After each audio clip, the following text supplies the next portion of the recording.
warahmatullahi wabarakatuh. Halo semuanya, kembali lagi bersama saya Pipit Oktaviani sebagai staf legal di Lembaga Bantuan Trading yang didukung oleh PT Pelatihan Profit Internasional. Oke, setelah kita membahas mengenai praktik perdagangan yang dilarang dalam PBK, kali ini saya akan membahas mengenai sanksi-sanksi administratif dan sanksi pidana dalam PBK yang dilarang.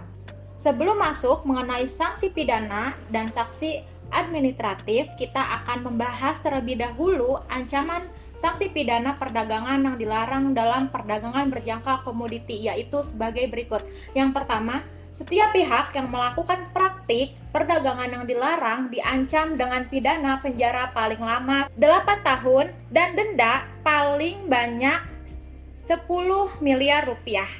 Dalam sanksi administratif, setiap pihak yang memperoleh izin usaha, persetujuan, atau sertifikat pendaftaran dari Kepala Bapepti yang melakukan pelanggaran terhadap ketentuan peraturan perundang-undangan di bidang perdagangan berjangka. Sedangkan dalam aturan sanksi pidana, setiap pihak yang memperoleh izin usaha, izin persetujuan, atau sertifikat pendaftaran dari Kepala Bapepti dari pihak lain yang melakukan pelanggaran terhadap ketentuan peraturan perundang-undangan di bidang perdagangan berjangka. Adapun kewenangan Bapepti dalam menerapkan sanksi pidana. Adapun kewenangan Bapepti dalam menerapkan sanksi administratif adalah yang pertama, melakukan peringatan tertulis. Yang kedua, denda administratif, yaitu kewajiban membayar sejumlah uang tertentu. Yang ketiga, pembatasan kegiatan usaha. Yang keempat, pembekuan kegiatan usaha, pencabutan izin usaha. Selanjutnya ada pencabutan izin dan pembatalan persetujuan dan atau pembatalan sertifikat pendaftaran. Diberikan peringatan oleh Bapepti secara tertulis paling banyak 3 kali. Apabila tidak mematuhi peringatan tertulis terakhir, Bapepti dapat menunjuk konsultasi untuk melakukan penerbitan pembekuan perusahaan. Dikarenakan sanksi denda administratif sekurang-kurangnya Rp200.000 atau setiap hari keterlambatan penyampaian laporan dimaksud dengan ketentuan di dalam ketentuan pidana, ada 13 praktik perdagangan yang dilarang dalam PBK. Di antaranya adalah pialang berjangka yang melakukan kegiatan perdagangan berjangka tanpa memiliki izin usaha pialang berjangka, persetujuan peserta SPA, atau penerapan sebagai pialang berjangka penyalur amanat nasabah ke luar negeri. Adapun ancaman pidananya paling singkat 5 tahun dan paling lama 10 tahun dan denda paling sedikit 10 miliar dan paling banyak 20 miliar. Perorangan yang melakukan kegiatan tanpa memiliki izin wakil pialang berjangka diancam dengan pidana paling singkat 1 tahun dan paling lama 3 tahun dan atau denda paling sedikit 500 juta rupiah dan paling banyak 1,5 miliar. Pialang berjangka yang tidak menjamin kerahasiaan data dan informasi mengenai nasabah diancam pidana penjara paling singkat 1 tahun dan paling lama 4 tahun dan denda paling sedikit 1 miliar dan paling banyak 4 miliar. Pialang berjangka yang melakukan kegiatan perdagangan berjangka tidak berdasarkan ketentuan perundang-undangan PBK dan atau peraturan pelaksanaannya diancam dengan pidana penjara paling singkat 5 tahun dan paling lama 10 tahun dan denda paling sedikit 10 miliar dan paling banyak 20 miliar. Pialang berjangka yang menyalurkan amanat untuk melakukan transaksi kontrak berjangka, kontrak derivatif syariah, kontrak dan atau derivatif lainnya dari pihak ketiga yang dilakukan tidak sesuai dengan ketentuan undang-undang tentang PBK dan atau peraturan pelaksanaannya diancam dengan pidana paling singkat 1 tahun dan paling lama 4 tahun dan denda paling sedikit 1 miliar dan paling banyak 4 miliar.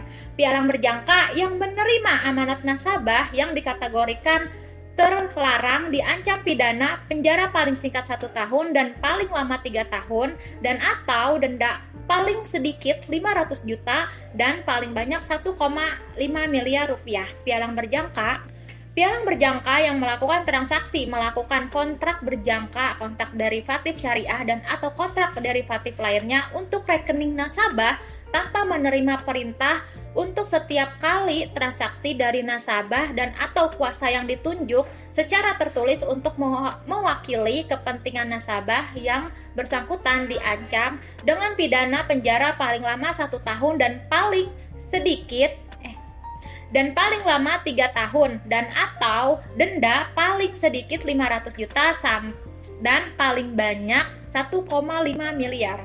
Pialang berjangka yang memiliki baik secara langsung maupun tidak langsung posisi terbuka atau kontrak berjangka, kontrak derivatif syariah dan atau kontrak derivatif lainnya melebihi batas maksimum yang ditetapkan diancam dengan penjara pidana paling singkat 1 tahun dan paling lama 4 tahun dan denda paling sedikit 1 miliar dan paling banyak 4 miliar. Pialang berjangka yang tidak menyampaikan dokumen keterangan perusahaan dan dokumen pemberitahuan terhadap adanya risiko serta membuat perjanjian dengan nasabah sebelum pialang berjangka yang bersangkutan dapat menerima dana milik nasabah untuk perdagangan kontrak berjangka, kontrak derivatif syariah dan atau kontrak derivatif lainnya, atau tidak memberitahukan kepentingan pialang berjangka yang bersangkutan diancam pidana paling singkat 1 tahun dan paling lama 4 tahun serta denda paling sedikit 1 miliar dan paling banyak 4 miliar. Pialang berjangka yang tidak melaporkan kepada Bapepti melalui bursa berjangka posisi terbuka kontrak berjangka yang dimilikinya apabila mencapai batas tertentu yang ditetapkan oleh Bapepti diancam dengan pidana penjara paling singkat 1 tahun dan paling lama 4 tahun dan denda paling sedikit 1 miliar dan paling banyak 4 miliar. Wakil pialang berjangka yang tidak menyampaikan laporan sewaktu-waktu yang diperlukan diancam dengan pidana penjara paling singkat 1 tahun dan paling lama 4 tahun dan denda paling sedikit 1 miliar dan paling banyak 4 miliar.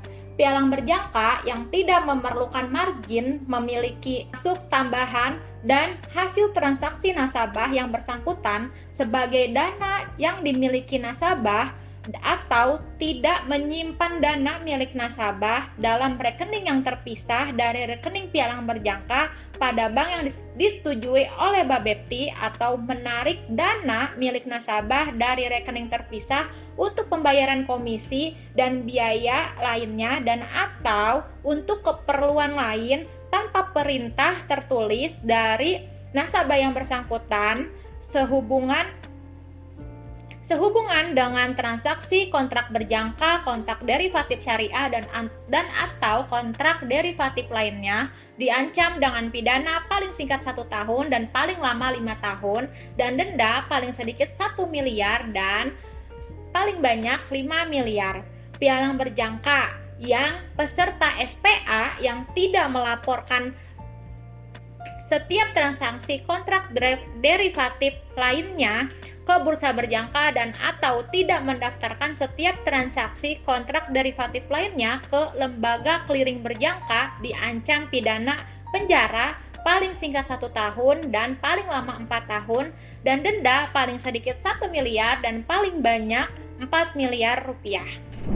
Oke, cukup sekian mengenai penjelasan tentang sanksi-sanksi administratif dan sanksi pidana dalam perdagangan berjangka komoditi yang dilarang di Indonesia. Untuk teman-teman yang memiliki masalah dalam trading, kalian bisa berkonsultasi bersama saya dan kalian bisa menghubungi kontak yang ada di bawah ini ya. Terima kasih.